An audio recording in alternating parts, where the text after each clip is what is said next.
Ladies and gentlemen, welcome to Good News York. My name is Noah Chrysler, and today I'm sitting with Ty from the Center for the Arts in Homer, New York. Welcome, Ty. Thank you. Glad Absolutely. to be here, Noah. Absolutely. Can you introduce yourself? Sure. I'm Ty Marshal. I'm the Executive Director at the Center for the Arts in Homer.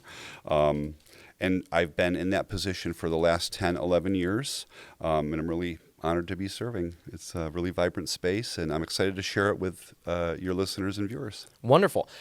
For people who haven't been to the Center of the Arts, can you Center for the Arts? Can you tell us a little bit about what the Center for the Arts is? Sure. It's a multidisciplinary arts center.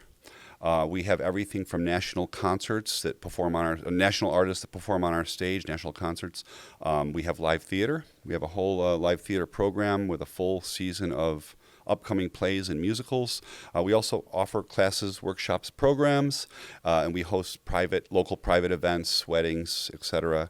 And so it's multidisciplinary. There's lots of things happening. Somebody equated it to a YMCA for the arts, and so I think that's a good definition. I love that. Yeah. That's awesome. I love the YMCA and I love the arts, so I think that sounds really cool. Kind of merges. It's a community center. Yeah. And our focus is the arts, right? Arts and culture. If somebody comes there for the first time, what might they be experiencing there? Like what kind of workshop or class or something like that? Sure. Generally, a lot of our first-timers come by way of our national touring artists, right? They come down to see Graham Nash or, Dwayne Betts, who's playing this week. He's the son of Dickie Betts from the Allman Brothers. And then they're introduced to all of our other programming. Like we have Steel Magnolias coming up this week. That's opening as one of our community theater presentations. And they're well into rehearsals and ready to go. But we also have instrument lessons. We have Craft Riot, which is kind of a craft night once weekly. We have gaming nights. I could go on and on. We have dinners, other shows too, trivia nights, etc. So there's lots going on. It's quite literally operating 7 days a week, and our whole purpose is to serve the community. Wonderful. Yeah. You were talking about how there are a bunch of exciting things on the horizon. It seems like you guys are working hard and building things out. Can you tell us about some of the things that you're doing? Oh, sure. Yeah. So the Center for the Arts was founded about 23 years ago. What happened was it was the First Baptist Church of Homer. So we're located in a former church facility. It's a historic facility on the state and national historic registers. And that church body decided they were going to move up the road and build a new facility. And so that worried all of our neighbors in Homer, New York. They literally sat on each other's front porches and dreamed up this place. Dreamed up a place where you could see concerts and take a class and practice some live theater, learn cooking, so on and so forth. And they pooled their resources, they wrote grants, they really worked on the place themselves, right? So they rolled up their sleeves and painted and fixed, and again, they did that 23 years ago. So it was a real grassroots effort from the beginning. And I'd like to say we're still a grassroots organization. We have over 200 volunteers that help us every day. They are our staff at concerts. They are our staff at live theater shows. They help us clean our grounds. They help fix things. It's really quite amazing. And so we received a grant from the Downtown Revitalization Initiative. That's a New York State program that helps revitalize downtowns and different towns and villages for $1.17 million. It was a huge grant. We'll be using that money to create a new space, which we're calling Cornerstone, and that will be housed in the former Calvary Episcopal Church, which is literally just across the Village Green from us. It's about half the size of the Center for the Arts. And so we're going to spend probably the next 2 or 3 years revitalizing that space. That'll be a place where, from hearing community feedback, historic lectures, scientific lectures. We're working with Seven Valleys Health Coalition. They'll be building out the kitchen and a classroom in the basement. And so our partners at Cortland Collective Impacts Initiative can offer classes for young people down there. We'll have performances there, of course. And so it's kind of a secondary space. It'll be its own. It's not the Center for the Arts #2. I'm trying to get that message out there. But it will have its own aura and will have its own, feel. And so that's a big project on the horizon. But right now, we're working on building out a recording and production suite in the Center for the Arts facility. This will allow us to capture live bands, maybe create audition tapes for young people who are going off to art school or performance school.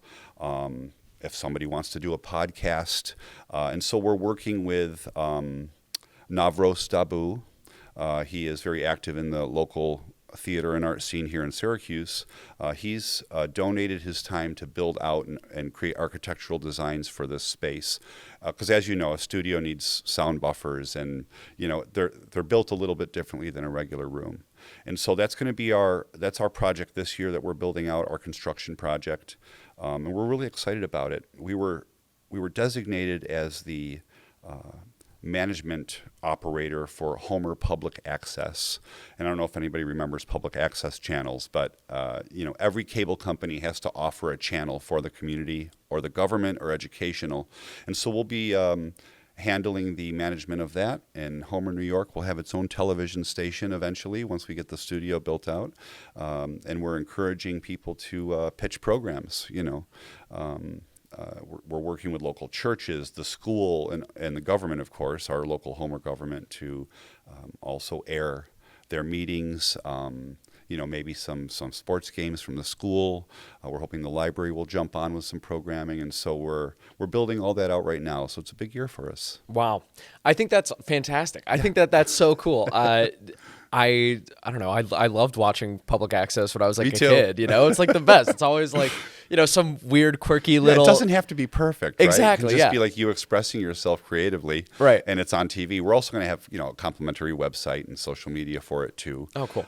So the message of those who create programming gets out there. And so, we're very involved with media production. We have a lot of similarities with you guys here. And then we also. I got to give a shout out to the Homer News. It is a 16-year-old newspaper that we took over the publishing of about 3 or 4 years ago. It's issued twice monthly. I think we print 5,000 copies. 3,500 of which go directly to all of the homes in Homer at no charge. And it's the good news of Homer, New York. We focus on what's going on in town, right? Upcoming parades or events. What's Homer Recreation up to? What's the library up to? What's the school up to? And that keeps our citizens in Homer informed.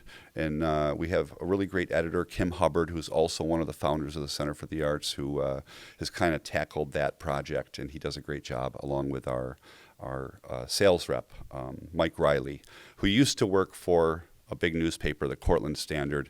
They're both now retired, and so this is their retirement job, and they do an amazing job at the Homer News. Wonderful. Yeah. Very cool.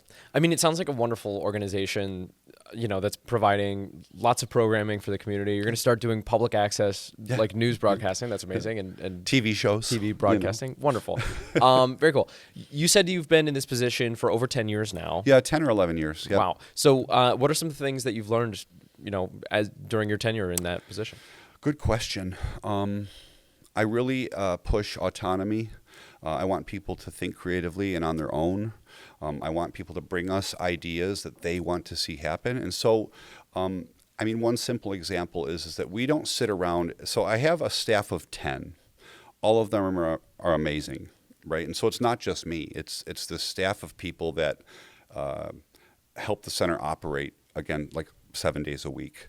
And they bring things to the table, but we also listen to the community. We want to know what they want. So there's no sense in scheduling like a photography class if nobody's expressed interest in photography. So we're not sitting there thinking up things. We're listening and we're engaging with community members and saying, what do you want to learn? What do you want to see? And bring projects to us, right? Let's work on it together. And so I think what I've learned over 10 years is an organization like the Center for the Arts, I think, best serves the community by partnering with the community. And that's what we do every day. We see ourselves as serving the community. And so I think that's an important factor for any nonprofit organization. I think that that's beautiful. I think that that is a very wise perspective to have. Can you give me an example of a time when you guys partnered with like a local community organization? It happens all the time. Yeah. So most of what you see in the lines of community programming is generally coming from the community or something that we've noticed is an interest in the community. Cortland County is the smallest county, and I think possibly the only county in New York State that recently named a poet laureate. His name is Phil Asaph. And so the county itself established this role. And the center kind of stepped up and said, well, what can we do to help, right? How can we help forward literacy and literature in our community? And so we've partnered with Phil, the poet laureate, and we recently had his inaugural performance. We're acting as a fiscal sponsor to help build up some funding for that program. He works with other organizations too. But the community kind of said, we're going in this direction. We want a poet laureate. We want to focus on literacy. And so the Center for the Arts is creating programs alongside Phil and others to expand on literacy. That's one example of many. Cool. And so, yeah, we pride ourselves in our service. It's a servant leadership type of role, right? Mm-hmm. I have a strong belief that nonprofits are established, and the reason we're tax-free is because we're supposed to be giving back to the community. Mm-hmm. And so any chance we get to do that, we're working on it and trying to forge those relationships and create those programs. And I think that's really the heart of our success. That's wonderful. I mean, I have a bunch of questions about that. Recently I am working with my co-founder Johnny to start a nonprofit of our own, and so we're in there trying to. We were recently setting up an account and stuff, and I'm like, oh gosh, I'm gonna have to pay taxes on all of this stuff because we don't have the things set up properly yet. But I don't know. Do you have any advice for somebody who is just starting a nonprofit, right? And like you were talking about grants and things, right? That is something that I've been learning more about. And I don't know, what do you have to say to somebody who's starting a nonprofit? Good question. We often do advise or consult with other nonprofits. We try to create partnerships with them too. Some of them are like the Dryden Center for Community, which recently purchased a church building and is starting a community center in Dryden, New York, which is about 15 minutes from us. We work with Cortland Collective Impacts Initiative that works with everything from the arts to gardening to cooking to there's so many classes and programs they offer in our community. And I could go on and on. But I think if you're starting a nonprofit, you really want to be doing it for the right reasons. And again, those reasons are to serve your community in a variety of ways, right? And so, yes, there's lots of paperwork involved. There's lots of grant writing involved, which is never easy, and it's very competitive. But I think if you listen to the community and they're telling you what they want and what they will benefit from in a program or from your nonprofit, then all that becomes a lot easier, not so tedious, right? So I like to see nonprofits in the community and our upstate New York communities doing things that are serving the community directly. For sure. And serving maybe an absence in the community, mm-hmm. right? And so whether it's the arts or food or health, if they're serving that absence, then I think it's for the good, and it's worthwhile. Wonderful. You know, it's not nonprofits are not a place where you're going to go to get rich, right? Or that it's not a corporate mindset. Mm-hmm. It's how can we work with our community on this thing, right? How can we make our community a better place to live? We do that through the arts. The arts is our vehicle. But in the nonprofit world, there's so many different vehicles to do that. Yeah. And so I say, if you believe in it, hack at it, keep going at it. Talk to as many people as you can, partner with people, and I think the nonprofit community will surround you and help you out, Yeah. And so, yeah, that's a good question. I could give that more thought too. There's so many different dimensions to the nonprofit world, but I think if we nonprofits group together, join together, work together, it absolutely makes our communities a better place. For sure. Have you seen the effect of the Center for the Arts? Have you seen the effects on the community? What are some ways that you've seen the community change? There's so many ways. One, I see it as an economic development exercise. So people are coming to town to see a show. and we encourage them to eat dinner at our local restaurants, stop into our local stores, spend some money locally. And then we try to keep those dollars local, right? So when you go to Walmart or any of those big chain box stores, 80% of what you spend is going out of your town. Right. And so I encourage people to shop locally, eat locally, play locally. And that 80% stays in the town, because I can tell you our local businesses are spending their money locally too. Right. And we work with local contractors, local vendors, all year through. And so there's the economic development portion of all this too, which is trying to spur interest in upstate New York, the central New York region, the Finger Lakes, and getting people to travel a little bit and explore these awesome, really, towns and villages that are like a half hour from where you live. And so there's that whole economic development portion kind of connects to this too. We're in the arts and performance, so it's a little easier for us, right, to encourage people to come and take a visit. And to eat at our local restaurants. Like for the last 10 years, a very popular thing, if there's any concert goers out there who come regularly, they know it's like Dasher's in a show. Dasher's is our local pub. And so they'll come down a little early, they'll have a burger or something from Dasher's, and then they come on over to the show, and they have a really great date night, a really great night out. We have a second restaurant that opened in Homer called The Exchange, and so Dasher's is usually pretty full. Oh, yeah. And so it's now becoming like The Exchange in a show too. I love it. But I love to see our local businesses thriving, because people are visiting. So there's some tourism mixed in there too, right? Cool. Come explore. Yeah, no, I think that's incredible. I bet that it's doing wonders for the area, and I bet those restaurant owners are, super happy local with you. Local business owners, yeah. Love it.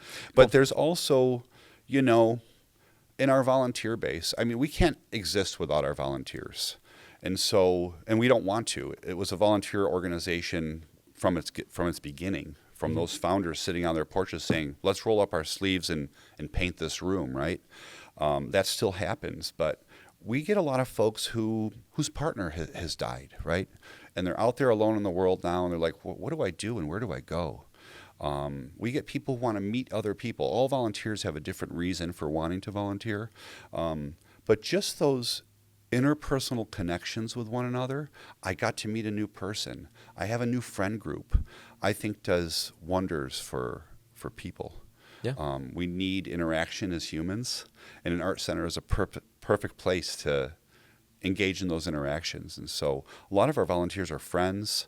They do things outside of the Center for the Arts together, and they met at the Center for the Arts. And I think that's really special. Yeah. No, that's incredible. If people want to volunteer, if they are maybe around the area, how can they get involved? Our website, center4art.org. There's a volunteer sign up on there. Before all of our events come, a week or two, I think, we send out an email and say, hey, we're looking for bar staff, kitchen staff, ushers. We have a cleanup coming in May. We're looking for a building, if you want to come help us rake and shovel and put some mulch out. So we have an ongoing call for volunteers in that pool. And you sign up and you show up, and we usually have a good time. Wonderful. We always have a good time. It sounds like it. I mean, I don't know. You guys are growing, you're expanding. There's constantly like big acts coming and lots of community classes. I think that's wonderful. You also mentioned, quick at the end here, you mentioned that you are doing, you just started another project with a campground as well. Yeah. Yeah. So we, folks from the Center for the Arts, like I said, we have a staff of 10. We have a board of 13 people because it's nonprofit. All of them community members living in Homer, Cortland County. My board president, Pat Fitzgerald, has a band called the Elderly Brothers, very popular band. If you haven't checked them out, they play all oldies. It's really great. They played at this place called the Cortland Country Music Park. And I had driven by it a ton of times in my time in Homer. It's literally about 5 minutes over the hill from the Center for the Arts. And he said, Ty, have you ever been to the Cortland Country Music Park? I said, no, can't say I have, Pat. I always thought it was like a country-themed campground, so I would have no interest in driving in, right? Well, I went down there for a tour and discovered that this is also a not-for-profit organization. It had fallen on some hard times. It was very, very close to closing. But it's a 107-site campground.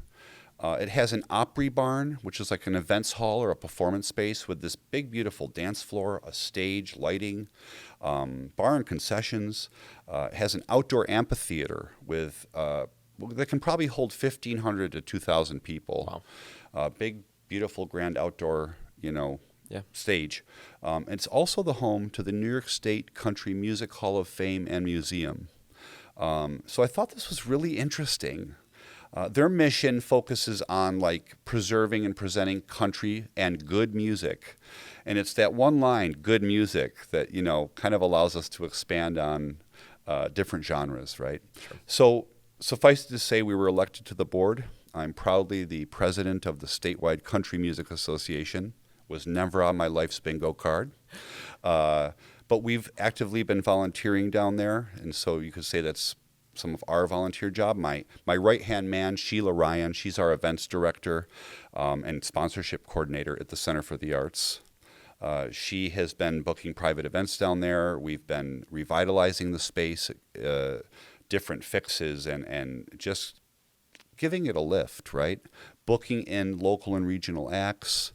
And so we're hoping that it complements the Center for the Arts. We're seeing a lot of audience crossover between the two places.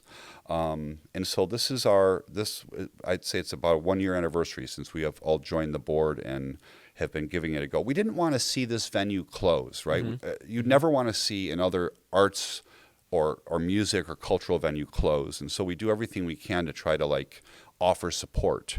And so this has been a big lift. It's a really cool place. It's quirky. It's unusual. It's unique to Central New York.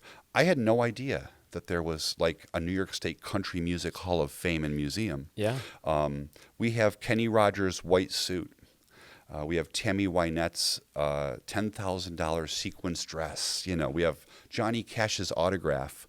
We have a plethora of instruments. There's over 2,000 items in the collection in that museum. Cool. And it's literally 1 mile off of 81. Mm-hmm. And so the Center for the Arts folks and the organization itself is kind of partnering with the Country Music Park to give that a lift. We're looking at the whole venture between the Center for the Arts, the Cornerstone, which is the former Episcopal Church, and the Cortland Country Music Park, in an effort to try to make Cortland County, Homer, New York, and Cortland a music and art central for Central New York. We're literally, like I said, a half hour to an hour away from all the major cities, mm-hmm. Ithaca, Syracuse, Binghamton, Auburn, Utica, and we're already getting people visiting from those places. And so that this is an expansion of that. And we don't just do country music, and so I implore people to come check it out.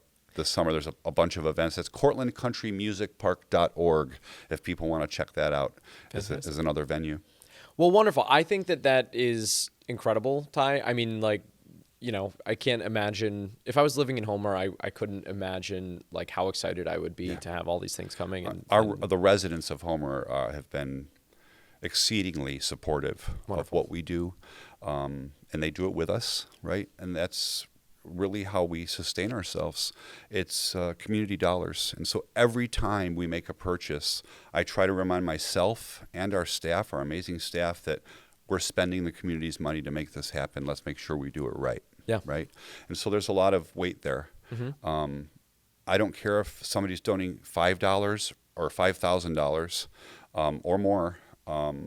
We always kind of circle our minds around the fact that this was somebody's hard-earned money that they gave to us to put to good use. Mm-hmm. And so we're always focusing on that and trying to be resourceful. And again, a lot of the times we fix it ourselves, we paint it ourselves, we clean it ourselves. Still very much a DIY movement. Do it yourself. Yeah. No, I think that's amazing. I think that it's clear that you take that responsibility seriously, and it's something that's important to you. So I don't know. Thank you so much for taking the time, Ty. I really appreciate it. I'm really honored to be here. Absolutely. You guys are doing awesome work. Hey, thank you. Appreciate that. Yeah, absolutely. Ladies and gentlemen, thank you so much for watching Good News York. My name is Noah Chrysler, and we will see you next time. Also, thank you so much to our sponsor, Ads on the Go. Get adsonthego.com. Go check them out. Thanks so much. Have a great day. Bye-bye.